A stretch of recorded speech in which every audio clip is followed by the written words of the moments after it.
Technology, I tell you folks, it's always an issue in my life, probably in yours as well. The phones are working just great, which is good because we have a couple fantastic guests calling into the show today, but for some reason I cannot access my email or Facebook, so I'm going to have to wing a few things here, but me winging things, nothing new there. I want to talk a little bit about politics, about Matt Whitaker jumping into the Senate race, about Michelle Bachmann jumping out of politics. The main course today, though, we're going to talk mostly about climate change and flooding. Maureen McHugh, Dr. Maureen McHugh with Physicians for Social Responsibility is going to join us. We're going to talk about the situation in Iowa City, which until maybe this morning, it looked like the spillway was going to be breached at Coralville Reservoir. That may not happen now. If that had happened, or if it does happen as the wet spring continues, it could be a very complicated situation for Iowa City and the University of Iowa. And I want to talk with Maureen about how the university has done a good job at better preparing itself for floods. And that's good. But some are hoping the university does a better job at understanding what else needs to happen to better position itself as a leader to address climate change. We'll talk with her about that. Later in the program, Maggie Fox with the Climate Reality Project is going to join us, and we have a fantastic video to share with you at some point. Excuse me. It is the Price of Carbon video that Climate Reality put out. It talks about the money side, the economic aspects of carbon pollution. And the nice pun that they end the video on is let's stop talking about the price of carbon and put a price on carbon. So delighted to have Maggie joining us later in the program. But again, as promised, starting with a little bit of political conversation here. Michelle Bachmann, she will not be missed by a lot of us. There will be some people that, of course, miss her because remember, she did win the Iowa straw poll. I went to the Iowa straw poll. I thought, I've never done a lot of Republican things in my life. Why not go to the Iowa straw poll? Yeah, it's not like you really got to pay to get in. In fact, you can pretty much assure that your ticket is paid for, and then maybe a bunch of perks as well. Again, tickets are $30. The Iowa Republican Party makes a ton of money on the straw poll. I don't know why Democrats haven't come up with some similar scheme. But Bachmann's campaign bought 6,000 tickets, 6,000 $30 tickets. Do the math. It's a lot of money. And they basically gave those tickets away to anybody who would vote for her, anybody who agreed to cast her vote. Now, as Reka Basu points out in a recent column, with this influence buying allegation putting another cloud over our presidential winnowing process, Iowa party and government leaders need to take a hard look at how best to ensure the integrity of our presidential selection process. Really, how is that not buying influence? I mean, we all talk about money in politics, how politicians regularly get donations from interest groups, how they regularly are lobbied and in some cases wined and dined by lobbyists representing interest groups that have an axe to grind and an agenda to enact. And we know it works. We know it's effective. We know it's wrong. We also know it's pretty much the way things get done. And there are lots of conversations going on about what to do about it, including addressing the corporate personhood issue, addressing campaign finance reform, revisiting the Citizens United decision, lots of things going on. I mean, one thing that went on in Iowa back in the early 90s was to prevent lobbyists from doing anything of more than $3 in value in terms of buying lunch or a meal for a lawmaker. And that pretty much limited the wining and dining to a cheeseburger. So, there are things have been talked about, things have been done, but the fact is it just gets worse. Money is more and more a factor in politics. And, we don't often we think about it again normally as a campaign contribution or the influence that a lobbyist has. But this is a good point. Why is the straw poll any less of an influence peddling event than campaigns more broadly and lobbying itself? I mean, really, if a candidate can buy 6,000 tickets at $30 a pop, give them away to free to people who promised to vote for her. You promised to vote for me, and I'll give you $30. I mean, that's really selling out kind of cheap. You know, I mean, I think if you look at the stakes, yeah, I mean, look at how much big corporations get back for relatively small contributions. When you think about the millions that they get in tax breaks, tax credits, research grants, who knows, whatever it is. There's a long list of possible things you can come up with to benefit your interest at the state capitol or at the federal level. You know, $30 is really just, that's way too cheap. Caucus goers to the straw poll, you know, folks who intend to participate to the caucus and go to the Iowa Republican straw poll should be demanding much more than just a $30 ticket. Anyway, it really is. I mean, it's a really good point. It is no different than the influence peddling that goes on elsewhere. Apparently, Bachmann also wooed voters, according to Basu's column, with singer Randy Travis. Other candidates courted votes with expensive meals. That's not what democracy looks like. Well, it may be what democracy has become, but it's not what democracy should look like. You know, I mean, Reka has some other good points in this column, too, on different angles of this Bachmann situation. You know, Iowa plays a big role in this. I mean, it's she was able to figure out how to win the straw poll. Again, despite that, she finished last in Iowa. I mean, that should say volumes to candidates about how valuable the straw poll really is. You know, so Iowa helped her.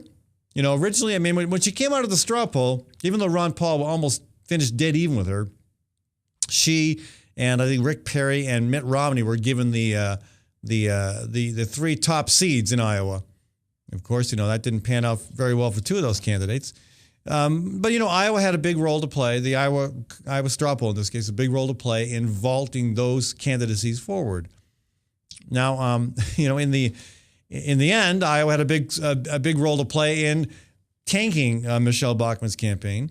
Well, again, you could argue that she tanked it herself. But now Iowa continues to play a role in her decision not to seek re-election because of the ongoing allegations that the campaign paid Iowa State Senator Ken Sorensen $7,500 per month to be your campaign chairman. Now, some are saying that as a form of influence buying. You know, I tell you, that's where I disagree, actually.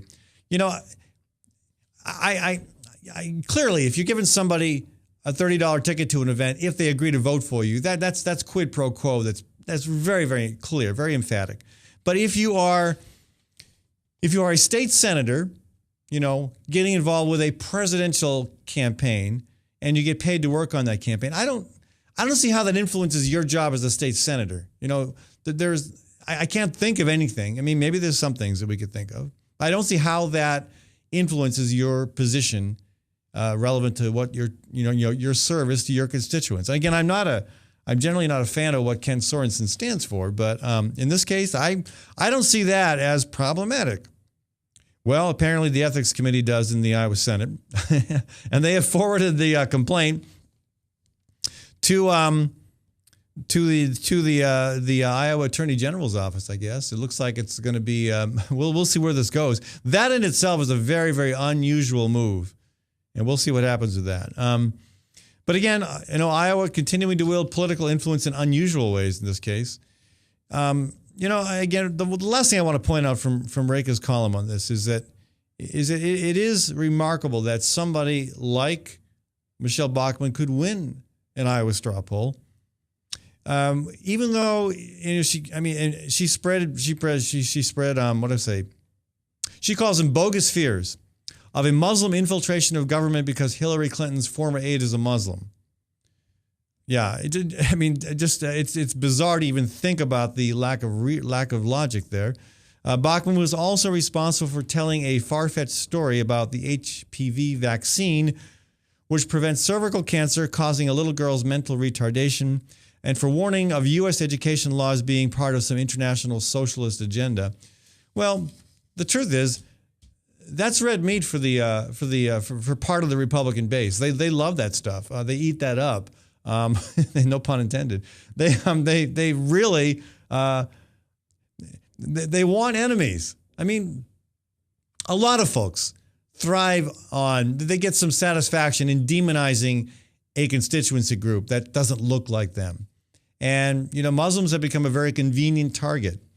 The idea that you can somehow connect the fact that a former aide to a presidential candidate who is a Muslim, who actually is also married to a Jewish person, that you can somehow fabricate that into concerns that there is Muslim infiltration into a political opponent's campaign. That's just bizarre. That's really, really weird. Really weird. I mean, I don't know how you can come up with that with a straight face, but apparently it appeals to a big section of the Republican Party voting base here in Iowa, as evidenced by the fact that Michelle Bachmann won the straw poll after saying those things. Okay, one more element of political conversation here. The U.S. Senate race here in Iowa continues to unfold. It's pretty boring on the Democratic side. I mean, I like spirited primaries. I would, though I like Bruce Braley, I wouldn't mind seeing somebody else in that race just to shake it up a bit, make the conversation more vibrant, bring out different issues. I think that's healthy. I think a good spirited primary is a good thing. I'm glad to see one is beginning to form on the Republican side. But honestly, when all the leading Republicans, the Republicans that have some statewide recognition or have served in Congress, when they're all declining to run, I mean, the Lieutenant Governor Kim Reynolds out, Tom Latham out, Steve King out, and then Matt Schultz out, Bill Northey out, David Vaught out, all the statewide office holders or congressional seat candidates are all out. They're not running. That doesn't leave anybody with any depth of experience or background. Now, it can happen that we had the case in Minnesota many years back where Paul Wellstone, a college professor at Carleton College, ran and beat an incumbent for a U.S. Senate seat in Minnesota. So those things can happen. They happen a little more often at the congressional level. Again, Dave Loebsack unseating Jim Leach. Bruce Braley himself had never run for office before. Not that I know of. I know he had never served in office before. He won that primary and went on to win that seat. So it can happen. It can happen.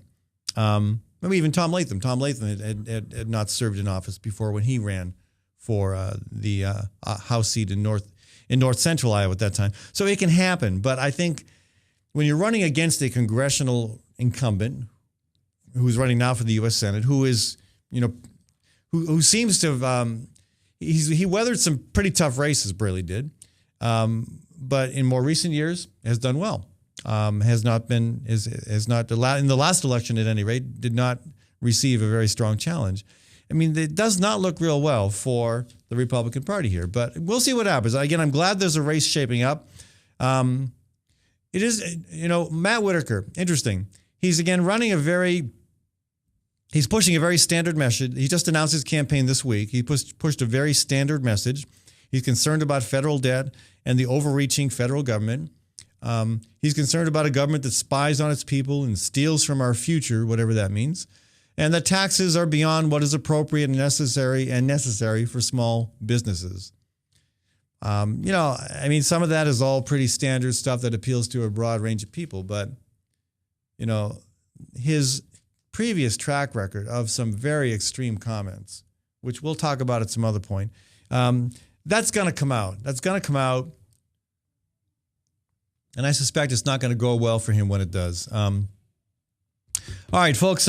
We need to switch gears here shortly. We need to talk about flooding and climate change. And if you don't think they're connected, maybe you should definitely listen to this next segment. I do notice that the town of Chelsea in Tama County is again not going anywhere.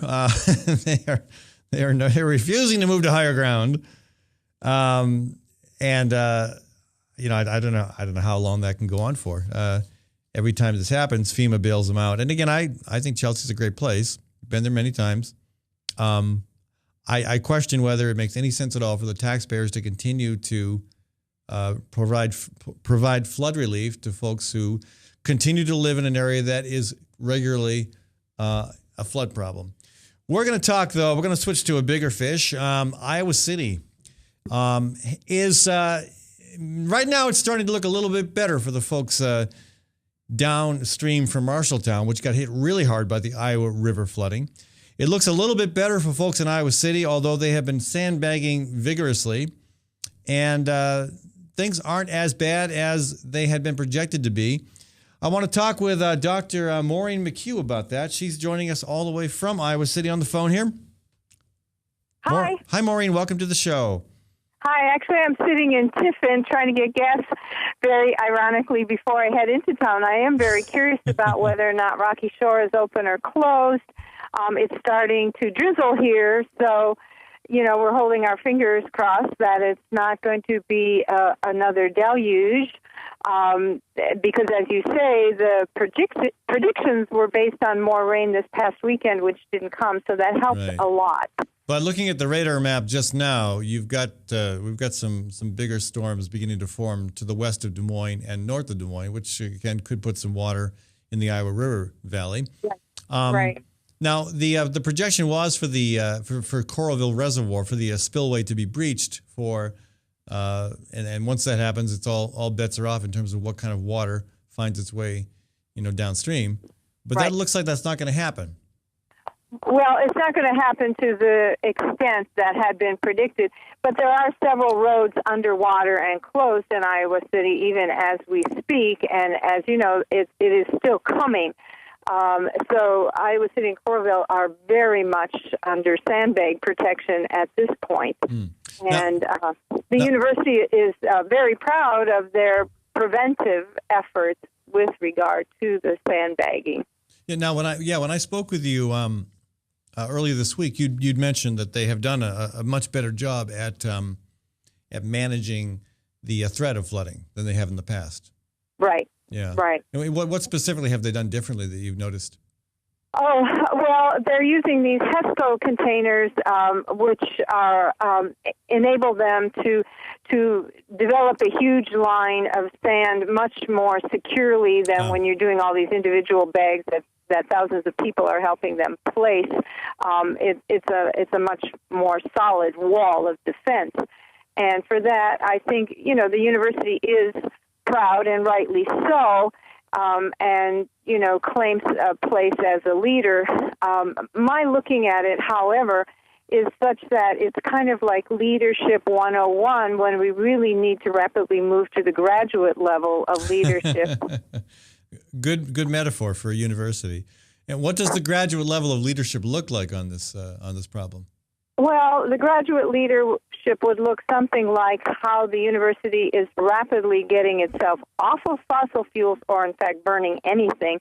Right now they like to brag that they burn a certain percentage of oat hulls, I can't hardly say it, in their power plant. But it's still, more than 50% coal, and they talk about the CO2 avoided with the oat hulls, which do produce less CO2. However, burning anything is producing CO2.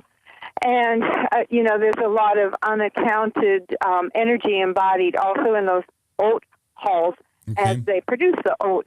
But beyond that, I think, they really need to be looking at energy efficiency. They need to be installing a whole lot more solar panels. They like to talk about the few that they already have for the small fleet of electric vehicles that manage the university campus. But, there's so much surface involved in that campus that many, many more solar panels could be installed. They've talked about wind for some time, but they haven't really figured that out. I think leadership would involve switching to real clean alternatives and really pushing for efficiency. They have done some work with composting. The university is really a small city of tens of thousands of people, so they could be doing a whole lot more with composting and waste reduction, as well as energy conservation. And I presume that there are students and other faculty members, like yourself too, that are making the case for that. Is that falling on deaf ears, or is there some response that's positive?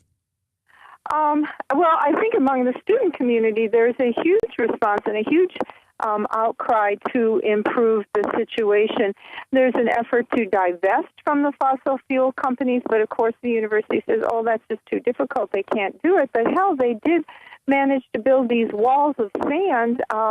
Let's start looking at the best value for our time and investment of both resources, human as well as intellectual, and get down to the real work here. Because the more we don't divest and move from fossil fuels, the more these floods are going to happen. I mean, this is the third one, 93, '08, and now this year. While it's not as bad as it could have been, it is a flood nevertheless, and it has called upon a lot of people to divert attention and resources to, adapting and surviving. Do you have any idea how much money has been spent already just in trying to prepare for this possible flood? I really don't know, but it's a great question. Some of my students are really interested in looking at this issue. Perhaps I can bring that up too. And remind my audience, how much was spent on the battling the last flood, the flood of 2008? Oh, God, battling and cleaning up after and replacing. It had to have been up around close to $1 billion. I mean, it was major buildings that had been shut down and torn down and redone just on campus. And then you look at all of the Coralville Strip, you look at the homes that had to be bought out on Normandy, you look at all the people that had to be moved and the shelters after '08. It was a large chunk of change, for the state, for FEMA. And as you were saying, with the other town, it's one thing to expect that FEMA is going to keep paying for it. At the same time, we're all saying we don't want to pay any more taxes. We don't want to burden the wealthy to pay more of their share of taxes. And we certainly don't want to do anything to change the status quo. This kind of logic is very broken. Is there any talk at all about moving the vulnerable buildings on campus up to higher ground, or is that just cost prohibitive? Well, some of those expensive buildings have been replaced in a sense, and they've been trying to do something with Hampshire, moving it over, so to speak, to a little bit higher ground. And I think they have done things with the idea of allowing the river to take up more space. The cities of Coralville and Iowa City, as well as the university, have taken some of the most vulnerable buildings out of the way, but still some of the really expensive buildings stay there, and they're now behind, sandbags. The big technology research building, that's under something like a 12-high wall of sand. They're not going to move that building. They did move the old art building, but now they're protecting the new art building. So it's kind of 6 of one and half a dozen of the other when you look around. Well, and again, beyond that, back to graduate level prep or graduate. How did you phrase it earlier? I said leadership. Leadership, graduate level leadership on the climate issue. There's a lot the university could do. You mentioned divestment. You mentioned closing the is it a coal-fired power plant or? Yes, yeah. All three of the Regents universities are powered by coal. Mm-hmm. As is most of Iowa. Yeah, and we know that to be the dirtiest form of energy out there. I mean, what we really need to do is think very seriously about how we're going to move from burning, and particularly from burning coal. And a lot of people want to go to natural gas, but that's not a solution either. There needs to be a very intensive effort to work on power storage and work on developing all of our solar and wind capability. Yeah. Well, gas is not the panacea that some like to make it out to be. The methane emissions from gas use are I think even more hazardous to the atmosphere than carbon. And we're seeing what's happening in Northeast Iowa with the extraction of sand for fracking and the disruption of the landscape and of the local economy. I mean, the tourism economy in Northeast Iowa will take a huge hit if frac sand removal continues to expand there. So. Right. And that's one of many concerns, and obviously it's a huge water-intensive operation as well. We know, burning coal and nuclear power, all of those are big water users, and so is fracking. And you put all these chemicals in the water, and whether or not they say they're going to be recycling the water, they're taking a lot of water to be used in this process, and that water can't really be put back into public consumption because it's full of all kinds of nasty chemicals. Right. Well, Maureen, I really want to thank you for joining us. It's good to have your eyes and ears on the ground, sharing what you see and also what you know. And again, I hope that the university will continue to take your recommendations and those from a lot of other people who are, again, deeply involved with trying to address the climate issue. I hope they will take those suggestions seriously. Oh, that makes two of us. And thank you so much for letting me talk. Sure. Yeah. or vent, as the case may be. Yeah, it's good to hear from you. We have Maggie Fox with the Climate Reality Project joining us shortly, and that'll be a relevant conversation as well as we look at the new video that Climate Reality has put out called Price of Carbon. Maybe you've seen it. It's very good. Yeah, I haven't, but I should. And she or others might also want to mention the one about the tar sands, right. Called, what is it, White Rain and Black Gold. Right. That's also very powerful, and it's very gentle in many ways, and it brings the reality of what the tar sands is all about, not only to us, to the climate, but to the Canadians as well. It's not a benign process at any part of its life cycle. Well, Maureen, thank you so much for joining us. Okay, Folks, thank you. Dr. Maureen McHugh with Iowa Physicians for Social Responsibility. We'll be back in a few minutes to talk with Maggie Fox with the Climate Reality Project. I do want to thank the Iowa chapter of the Sierra Club and Iowa Physicians for Social Responsibility. Also, the Great March for Climate Action for sponsoring the Fallon Forum. I want to thank Gateway Market and Cafe for sponsoring this segment of our show and encourage you in the strongest possible way to support the local grocery alternative to the big chains that are trying to move into Des Moines. This is a great place for groceries, a cafe, and also a catering service. That's Gateway Market and Cafe at 20th and Woodland. I want to briefly thank some of our other business sponsors, Hawk Restaurant at East 5th and Walnut, where 90% of the food you eat comes from local farms and local producers. I want to remind you to give Leonard Tinker Heating and Cooling a shout for your furnace. Yeah, we still actually need furnace activity going on here in Central Iowa. Weird. Furnace and air conditioning issues. And don't forget about Ritual Cafe, one of my favorite businesses for a cup of tea, and a nice panini. That's at 13th and Locust in downtown Des Moines. And a couple of our Story County business allies as well. Story County Veterinary Clinic on Highway 30 between Ames and Nevada, rather. And also Fighting Burrito, which is located not just in Ames, but also now in Des Moines. Get a custom-made burrito for only $6.50. And, that's the short list. We've got a bunch of businesses to make the show possible, as do the folks like you who support it with your donations. Again, we'll be back in a few minutes. We're going to hear from the studio sponsors here. When we come back, Maggie Fox with Climate Reality will join us, and we'll talk a little bit about what's happening with that organization and their fantastic new video, Price on Carbon. From the RE/MAX Real Estate Concept Studios, this is Webcast One Live. Drug and alcohol addiction slowly steals a person's identity, tearing away pieces of their life little by little until one day it seems like the hope of a happy future is gone and there's no chance of getting it back. Here at St. Gregory Retreat Centers, we can assure you that there is hope. Our unique approach to recovery begins with the understanding that the dysfunction and damage caused by addiction can be overcome, not just dealt with.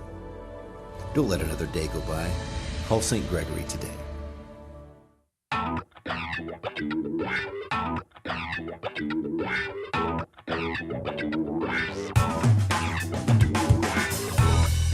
Well, good morning. This is the 7th of June in the Lord's year 2010, and this is day 1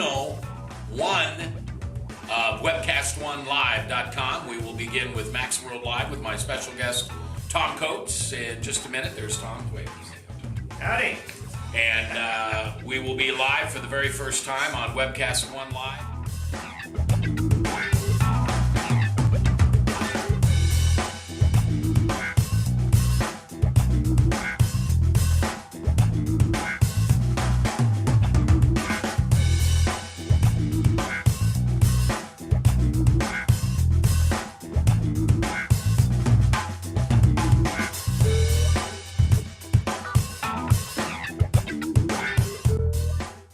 we're going to look back on this and say, gosh, remember that old day in history?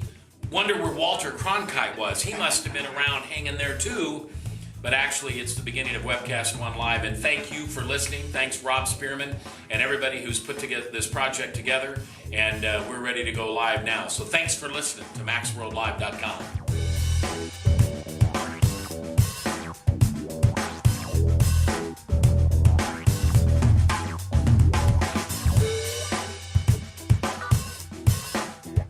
I can't tell you that it's going real well from time to time, but it is going.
The dawn of a new era begins. I'm Brian Leach, owner and general manager of Service Legends. I brought along a couple of the home comfort heroes. Hi, I'm Tammy Wells. I am Nick Wondershide. I'm administrative manager I am the senior technician. from Service Legends. It seems like every good thing, when you feel it to the bone that it's good, there's a lot of hard work put behind it. I don't think that you can fake it and have it turn out good. You know, if we seem like, okay, that's just weird, it's just a furnace, why would you believe so deeply in a furnace? It's not just that, you know, we want to show the world that you can have good service. Yeah, I mean, it's gotta be, it's your home. You know, it's built into our daily trainings, it's built into our culture, that we're gonna do whatever it takes to have each client say they love us, period. That's why we spend all the hours in the training that we do. And if we guarantee it's gonna be a good experience for you, or else it's free, what type of work do you think we're gonna do? There is a guarantee. Temperature selection guarantee, fixed right or it's free guarantee, comfort guarantee, best value guarantee. All of these guarantees hold us accountable to ensuring that we exceed your expectations. And if for whatever reason we fail and we can't make it right, we guarantee all of those guarantees with a 100% money back guarantee. I mean, if you don't think that your technician can fix it right, are you gonna say that to a client?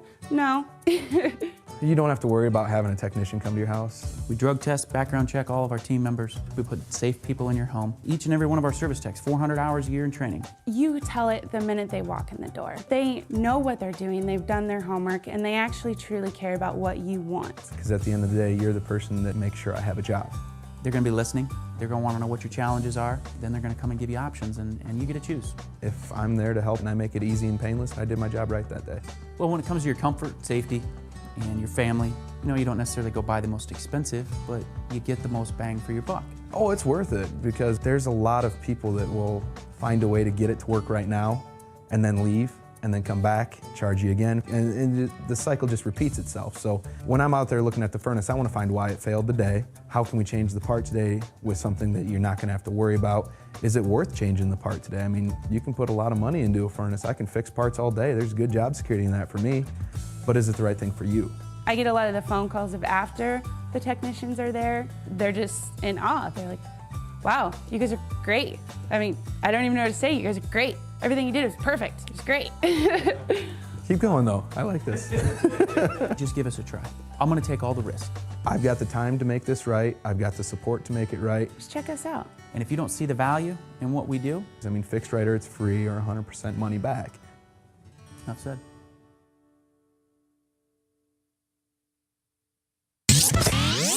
From the RE/MAX Real Estate Concept Studios, this is Webcast One Live.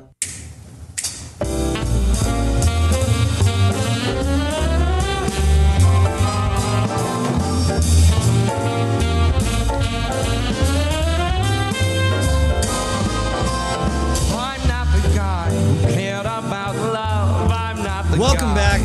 folks, to the Fallon Forum. We're broadcasting the second segment of this conversation today, live here in downtown Des Moines. If you're listening on KHOI 89.1 out of Story County, or if you are listening on KPVL up in Northeast Iowa, it's a rebroadcast, so don't call in. But if you are listening live and want to join the conversation, it's 244-0077 or toll-free 855-244-0077. You can also email me, of course, at fallonforum@gmail.com. I am delighted to have Maggie Fox on the phone with us, joining us from the Climate Reality Project. There we go. Maggie, welcome to the show. Well, I'm delighted to join you, Ed. Thanks for the invitation. And I was so impressed. A couple weeks ago, I came across your organization's video, Price of Carbon. I was extremely impressed with that. Thank you. Actually, we're pretty excited about it as well. Is it getting good reviews? It's getting really good reviews. The whole point of it is to find a way to give people an entry into a conversation, not just about climate change, but about what we're going to do about it, about the solutions, by focusing on carbon pollution. Yeah, and again, it makes it makes the case that so often gets people's attention, the economic case, the cost that we don't often see, that we don't often think about. Well, it has two cases which actually are really important. The first is that we are already paying the price of carbon pollution every day, all over this country and all over the world. And that connection people haven't made yet, and it's really important for that to happen, because the next case to make is that since we are already paying the price of carbon pollution, we need to shift and put a price on carbon. Right. And first, understanding that how much it's costing us is really going to be helpful in moving to that much more important piece, which is putting a price on carbon. You know, and I was thinking I would show that video today, but because a big part of our audience is on the radio, I think I will just direct people to your website to see that, and I will also put a link on my own website for it as well. It's again, it's called The Price of Carbon, or Price of Carbon, and we'll have it up on the Fallon Forum website. But you can also go to climatereality.org. www.climatereality.com. climatereality.com, and it's right there, front and center on your homepage. It is there, right in front and center on the homepage. And I really like how you use a little humor as well. I mean, you show a guy representing big oil who would be the most unappealing dining guest you could possibly imagine, except for the guy that follows him, who's the gentleman representing big coal, who is almost equally obnoxious as a dining partner. But it's a nice little comical twist that I think helps make the point. So. Well, I think I'd love for your viewers to take a moment to go and see it. It's short, but I think it makes the point. There's a fair amount of humor in it, not just in how the pictorial aspects of big coal and big oil, but also just some of the images that are fun and light and allow people to absorb information in a way that's maybe just a touch easier to digest. Yep. So, folks, I'll play that on this program again later this week when we have just the visual only, or when we don't have the audio option available. So, but in the meantime, go to my website. I'll have it up later today, and also the climatereality.com website. But let's talk about the. We just got on talking about the flooding situation here in Iowa. It was not that long ago, a couple months ago, we were still talking drought. Now we're talking flooding. We're not just talking flooding. We're experiencing flooding. Big time in Marshalltown. Iowa City has been sandbagging like crazy to try to make sure it doesn't have a repeat of 2008. But it's not just Iowa that is experiencing, again, more extreme weather. This is something that's going on across the country, across the world, and something that your organization is monitoring and trying to raise awareness about the need to address. It's really important because, throughout human history and before, we've always had extreme weather. That's not under debate and shouldn't be. But this is a different degree and kind, and it's extreme weather exacerbated significantly by carbon pollution from dirty energy. And we've moved to calling it dirty weather, because extreme weather is different than dirty weather, because extreme weather is something that there have been tornadoes, there have been tsunamis, there are forms of extreme weather throughout all of history. Sure. But now we have it at a much more dramatic rate, frequency, and the occurrences are actually costing us an incredible amount every year and every day, both tangible costs, calculable costs like flooding and drought and others, insurance costs, loss of home, etc., but also the incalculable costs of what happens when you lose income for several years in a row, or the very lifestyle that you, your family, and maybe generations of your family have held dear. It changes permanently over a period of time. This is very serious and something we need to pay attention to. Yeah, and how it's remarkable to me that a few years back, more people in America, more Americans understood that climate change was happening, that it was connected to human activity. And that percentage has declined. There are less people now who get it than did a few years ago. Well, that's true, and partially true and partially not true, which is good news. I'm glad to hear it's partially not true. That's good news. The good news is that the numbers have risen, and we're upwards in the high 60% range now that people who understand that climate change is happening. The bad news is that came because of Superstorm Sandy and the extreme drought situation in the Midwest and the alternating between flood and drought that's gone on in the Midwest for over 4 years now. So the bad news is the reason people are making those connections is because it's come home. It's become very personal, and the events like in New York, 200-year events within 1 year, both first Hurricane Irene and then Superstorm Sandy.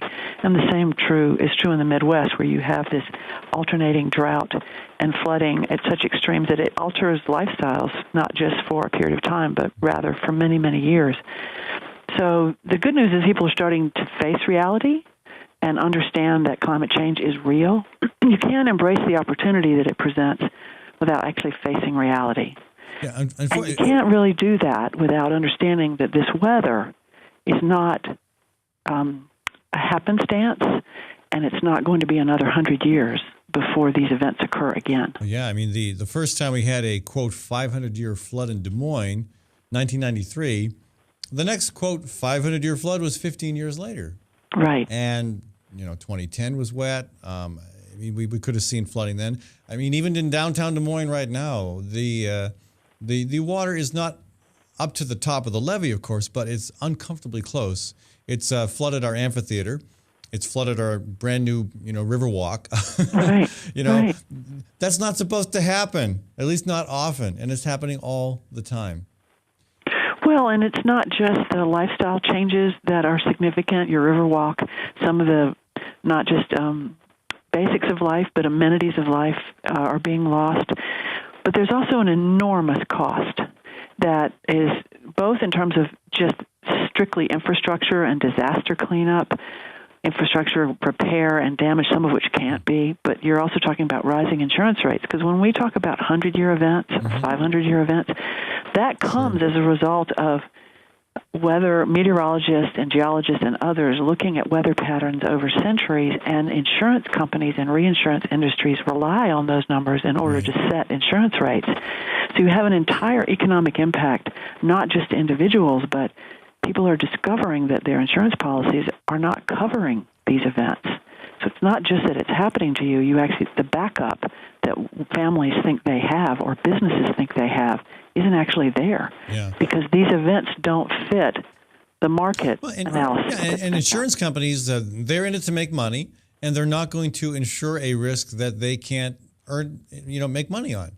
And I think this is an example of that. I mean, the other financial side to this that I think we have to wrestle with. I mean, when somebody has their home destroyed by a flood, we all want to help, and a lot of us do. Here in Iowa, a lot of people do get involved with relief efforts, but you've also got FEMA stepping in, and we have one town in Iowa, Chelsea, that is repeatedly nailed by flooding, and repeatedly declines to move buildings to higher ground, and repeatedly is bailed out by FEMA.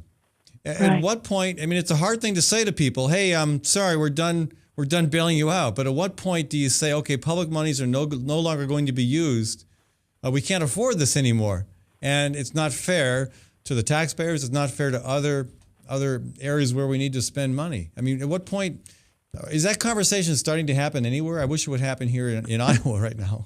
Well, I think it's actually starting and with voices like yours and ours who were thinking about, because the premise of rebuilding was built on the fact that these events were 100 years, or 500 years, or 50 years or more apart, and therefore no one in our culture would have denied or not been supportive of families and businesses being able to rebuild. But now you're looking at events that are a year apart. Look at what's happening in Kansas and other places with the storms and tornadoes, and there is a point where the budgets can't match.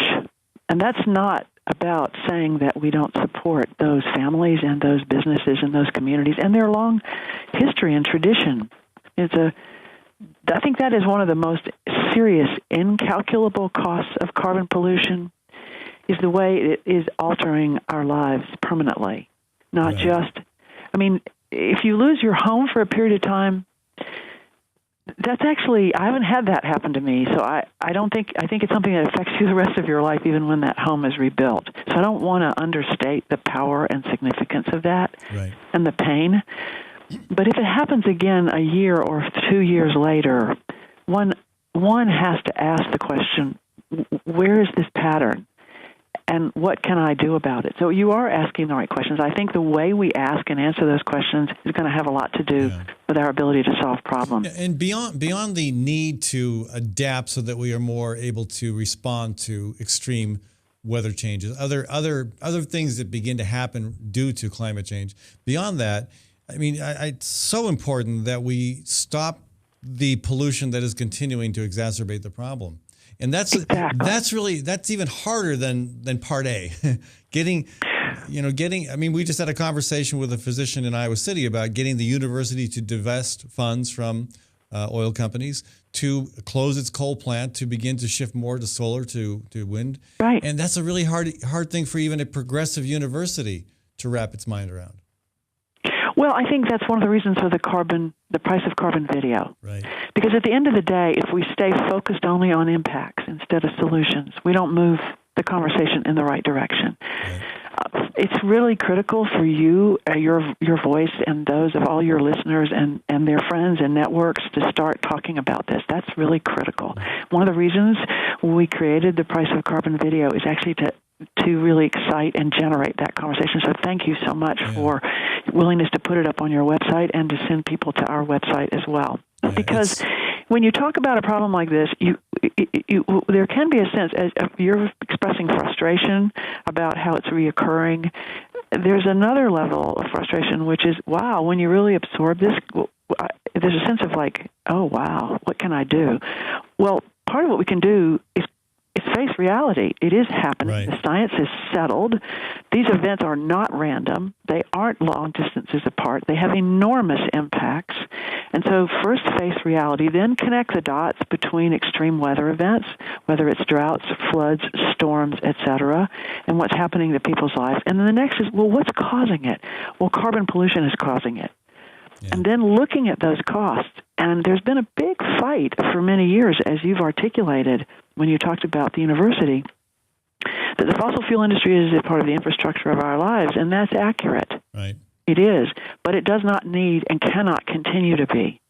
So first you look at the cause, which is carbon pollution, and then you realize for the first time that the argument about how expensive it would be to shift to a renewable energy is actually not so expensive when you realize we are spending billions and billions of dollars living with the results of carbon pollution. Yeah. Then the need to shift to a price on carbon becomes quite practical and necessary, and not distant, and not something so difficult for a university or a community, a state or a nation to absorb. And again, possibly the most difficult entity in the list that you just gave to get to move in the right direction would be the federal government. I mean, Congress has been absolutely unwilling to do even very, very modest steps in the right direction.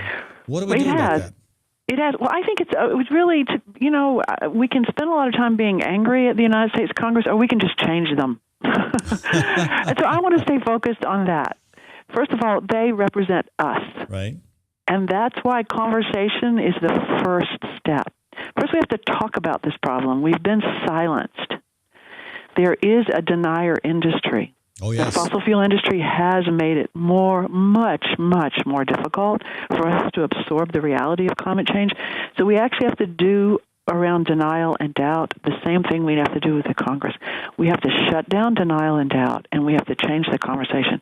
Right. Political discourse is the discourse of human beings. Yep. When we talk about carbon pollution, when we talk about climate change, when we talk about solutions, people who are in elected office at every level have to listen. So we have to stop the silence, Yep.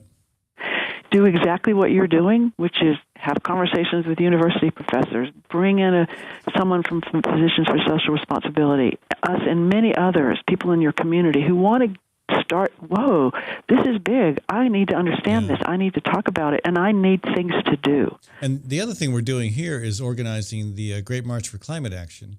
That's fabulous. This will be 1,000 people walking across the country next year, demanding that the climate issue be taken more seriously, demanding action on climate change. And we're beginning to get we're getting some good inquiries from all over the country from folks who want to march. Just heard from a couple from Olympia, Washington this week who are all excited about giving up 8 months of their life to join this effort to hopefully create the kind of conversation that you say and that I agree to we need to have to provide. I mean, yeah. You know, Congress people represent their constituents, and if their constituents aren't talking about climate change, they're not going to talk about it either. If that starts to happen, they'll talk about it, and they'll begin to do something. And hopefully the Climate March, among all the other great work happening that you're doing, that 350.org is doing, that PSR is doing, all that great work will hopefully coalesce to more dialogue about this in restaurants, in bars, in classrooms, around the dinner table, that will lead to the critical mass of public awareness needed to move our government forward. You are the best possible articulation of it, actually. You're really talking about a walk across the country where people are stopping in campgrounds and in coffee shops and in restaurants and any number, and bringing it up, purposefully, consciously raising it. The very first thing to do is to not let the silence continue. Right. And accept the distortions and even outright lies that have been fed to us by the denier industry. The reality is all around us. Mm-hmm. We simply have to be willing to embrace it and then look at where it can take us. Well, people can focus on the entire negative. There's this big infrastructure around fossil fuel, but there's a whole new energy world waiting for us if we just turn our attention to it and focus. I was yesterday at an event where a gentleman came up to me so excited about the breakthrough in technology over a solar tower that was 70 feet tall that actually has a breakthrough technology around, which solar, one of its issues is battery. And they have figured out a way not just to create power, but to actually store it. The possibilities are limitless, just as it was 100 years or more ago when the fossil fuel world started and moved into creating the infrastructure that exists today. There is a whole nother world available to us. We simply have to go after it. Yeah, and one thing we want to do with this march is showcase the types of sustainable technologies, energy, transportation, agriculture. Showcase those as we march every day in a different town or several different towns, talking about what can be done, and also plugging into local initiatives that are already happening that we need to help spread the word about. It's a terrific idea, and takes it to the ground, as you say, and every community stopping and bringing in, talking about carbon pollution, talking about how it's affecting that community, and then talking about where the solutions already exist and giving them numerous examples of what to do with their schools and their workplaces and their homes, how engaging in literally there's so many levels on which to work upon this issue. You can change your own behavior. You can work on changing the behavior of your business, of your school, of your community in a variety of ways, and then you can move out from there. So it's a rich opportunity to reinvest, not just in our future, but in our democracy. Yeah, and I just hope we can do it fast enough to make the biggest impact on the problem. So I don't think there's really any question that we can if we just make this pivot to reality. That's a really good line, Maggie, and I'm delighted that you've joined us. Maggie Fox, folks, with the Climate Reality Project. Check out the Price of Carbon video on their website, www.climatereality.com. I will also put up a link on the Fallon Forum website, and we have shown that video once here on this program before. We'll show it again. It's really worth seeing, and it's got some great information. Help us get it out to the broadest possible audience so we can begin to generate more conversation about what it is costing us to continue down the path of burning fossil fuel and what we might gain by going in the right direction. Maggie, again, thanks so much for joining us. Well, Ed, thank you. You're doing a terrific job helping your community, and many people around the Midwest and around the country join you in understanding more about this issue. We appreciate you, too. All right. All the best. Take care. Bye. We're going to switch gears, folks, and talk with Chris Peterson with the Iowa Farmers Union about the recent purchase of Smithfield by a Chinese corporation. Chris, are you with us?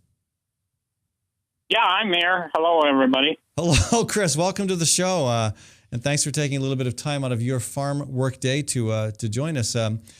I did not see this coming. I forget the name of the corporation now, but this is a big multinational corporation, not entirely headquartered in China, but with other connections as well, that has bought Iowa's biggest, meat processor. I mean, in Smithfield itself is a product of several mergers. What's going on here, Chris, and should we be concerned? Well, Smithfield is the largest meat processor in the United States and the largest hog producer, and this is very concerning to me. It continues to consolidate animal agriculture on the global stage now, and I really don't see much good in this. Who's benefiting out of this? Seems like the Chinese hit a home run here. Well, even Senator Grassley is critical of it. Farm Bureau was kind of nuanced in their response to it, but they seem to now be coming down on the side of, hey, this is going to give us a chance to sell more hogs raised in confinements. Exactly. Yeah. Everybody thinks we got a lot of corporate hog confinements, non-farm entity hog confinements in the state now. I see more coming, and we're sacrificing.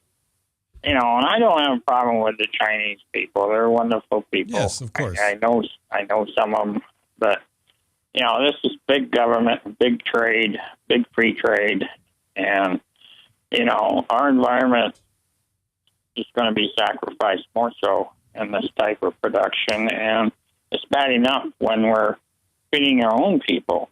And, being a farmer, I'm an independent producer. I do Berkshires, but... Right. And yours are pasture, I believe. Pastured pork, I believe? Well, I don't do pasture, but everything's, they can go in and out and everything else. Right, yeah.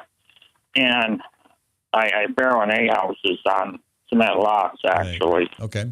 To avoid the mud. Hard to blame you. But, plenty of that this year.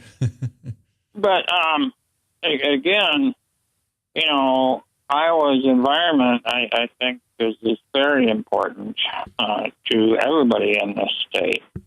And all these contract growers waking up with the news that, oh, my God, I'm feeding hogs for the Chinese now. I wonder how they're all feeling about this. Let me ask you this. I mean, for many years now, Chinese workers have made the cheap stuff that we buy at Walmart. Young kids, a lot of them women, a lot of them girls, let's say, working ridiculous hours at horrible wages. And those jobs have gradually moved to places like Bangladesh. But, for years, China was where we got our cheap stuff through Walmart. And now it's going. Now there's an interesting twist to this. Now China, again, with their population becoming more affluent, they're eating more pork. They're driving more cars. They're starting to act more like Westerners. They're in the position now of getting their cheap pork from Iowa. We got our cheap, durable goods. Actually, they weren't all that durable, and many of them were laced with lead from sweatshops there. And now, really, is a hog confinement here any different? It's a different type of sweatshop. Most of these aren't owned. Yeah, and the point I make is with the Chinese owning this company now, where's the animal husbandry standards going to end up? You know, along and how they're going to treat the contract growers, the producers. You know, it's like a big mining operation China's got going on here because of their population and their politics. You know, we're mining our coal and shipping it over there. They're mining our investments, our money. They got a pile. Well, they of sure our got money. a pile of our money, don't they? Yeah, and now it's the pigs to feed their population because they can't break the backbone of their small independent farmers in China. They can't get them moved off the land quick enough to set up an industrial model. So the largest migration in human history has occurred in China, from rural China to the big cities. The largest migration in human history. Exactly. It's incredible. So let me ask you this. One more question before we got to run here. Smithfield. Yeah. Smithfield they bought up a bunch of other companies. Do you remember which ones? It all started in North Carolina when they bought up Murphy Farm. Okay. You know, that meat packer is buying a producer. Didn't they buy Morel as well? Yeah, they bought Morel. I don't know who all. There's a roadkill along the road. It's tremendous of companies Smithfield has acquired. You can't keep track of them all. They change hands. Well, it'll be easier now that they're owned by one Chinese corporation. So. Well, Chris, I got to run. Hopefully we'll be able to keep this issue front and center because it's an important one. We'll continue to talk about it. Chris Peterson with the Iowa Farmers Union. Chris, thanks so much. Absolutely, anytime, and thank everybody for listening. All right, folks, I want to thank you for listening, and I want to thank you for all the interest in this conversation. It's an important conversation, and thanks particularly to our folks at KHOI and KPVL. I do want to thank some of our other business sponsors. Dan Kelly's real estate industry. I wouldn't call it an industry. That's a bit much. It's a business, and it's a good down-home business you can use in Newton to buy and sell homes in that wonderful community. Also out of Newton, Diana's Wedding Cakes. Check them out for wedding cakes. Tally's Restaurant, Bar, and Catering up in Beaverdale. A great place for Sunday brunch. Also lunch and dinner. Owner Robert Santa has a great head for creativity. Check them out, folks. That's Tally's in Beaverdale. I want to remind you about the Iowa Immigrant Entrepreneur Summit coming up on November 9th. That's November 9th this fall at Drake University. A great opportunity to learn how to grow and build your business. I want to remind you about the Matthew Shepard Scholarship Awards Dinner coming up this Friday, June 7th, here in Des Moines. Information on my website. Go there and figure out how to get tickets, and I'll see you there. Dennis and Judy Shepard, the parents of Matthew Shepard, will be keynoting that. Also, the $1 Million Marathon, a project of Above and Beyond Cancer. This is a run across the country, a relay run of 160 marathons, starting on the West Coast on June 21st, coming through Iowa and finishing in our nation's capital, actually beyond our nation's capital, on the Atlantic Ocean in Delaware. I also want to thank Community CPA and Associates for sponsoring the show. Again, all the folks who make a difference here are dear to me. This is the alternative. Well, we need more alternatives. This is one alternative to the conversations you're going to find on right-wing radio. You won't find these conversations there. And we want to provide an opportunity for people who care about issues you don't get addressed elsewhere, for voices you don't hear elsewhere, to be a part of this forum. So again, if you have ideas for programs, shoot them my direction. Send them to fallonforum@gmail.com. If you've got feedback on this program, same address. And if you'd like to contribute, do your part to help donate. Become a friend of the Fallon Forum. Donate to this program and let us keep rolling it forward. That information again, fallonforum.com. And I want to remind you to support the nonprofit organizations that help make this possible. The Great March for Climate Action, www.climatemarch.org. Also, the Iowa chapter of Physicians for Social Responsibility and the Iowa chapter of the Sierra Club. Thanks to my producer, Maddie Arrington, and to Webcast One Live. We'll be back tomorrow. From the RE/MAX Real Estate Concept Studios, this is Webcast One Live. I'm Brian Leach, owner and general manager of Service Legends. I brought along a couple of the home comfort heroes. Hi, I'm Tammy Wells. I am Nick Wondershot. I'm administrative manager I am the senior technician from Service Legends. It seems like every good thing, when you feel it to the bone that it's good, there's a lot of hard work put behind it. I don't think that you can fake it and have it turn out good. You know, if we seem like, okay, that's just weird, it's just a furnace, why would you believe so deeply in a furnace? It's not just that, you know, we want to show the world that you can have good service. Yeah, I mean, it's got to be, it's your home. You know, it's built into our daily trainings, it's built into our culture, that we're gonna do whatever it takes to have each client say they love us, period. That's why we spend all the hours in the training that we do. And if we guarantee it's gonna be a good experience for you, or else it's free, what type of work do you think we're gonna do? There is a guarantee. Temperature selection guarantee, fixed right or it's free guarantee, comfort guarantee, best value guarantee. All of these guarantees hold us accountable to ensuring that we exceed your expectations. And if for whatever reason we'd fail and we can't make it right, we guarantee all of those guarantees with a 100% money back guarantee. I mean, if you don't think that your technician can fix it right, are you gonna say that to a client? No. You don't have to worry about having a technician come to your house. We drug test, background check all of our team members. We put safe people in your home. Each and every one of our service techs, 400 hours a year in training. You tell it the minute they walk in the door. They know what they're doing, they've done their homework, and they actually truly care about what you want. Because at the end of the day, you're the person that makes sure I have a job. They're gonna be listening. They're gonna wanna know what your challenges are. Then they're gonna come and give you options, and you get to choose. If I'm there to help and I make it easy and painless, I did my job right that day. Well, when it comes to your comfort, safety, and your family, you know, you don't necessarily go buy the most expensive, but you get the most bang for your buck. Oh, it's worth it, because there's a lot of people that will find a way to get it to work right now and then leave and then come back, charge you again, and the cycle just repeats itself. So when I'm out there looking at the furnace, I want to find why it failed today. How can we change the part today with something that you're not going to have to worry about? Is it worth changing the part today? I mean, you can put a lot of money into a furnace. I can fix parts all day. There's good job security in that for me, but is it the right thing for you? I get a lot of the phone calls of after the technicians are there. They're just in awe. They're like, wow, you guys are great.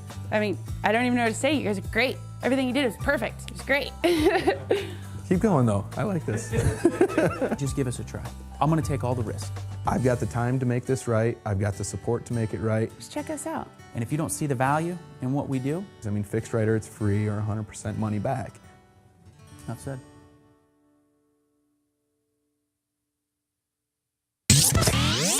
From the RE/MAX Real Estate Concept Studios, this is Webcast One Live.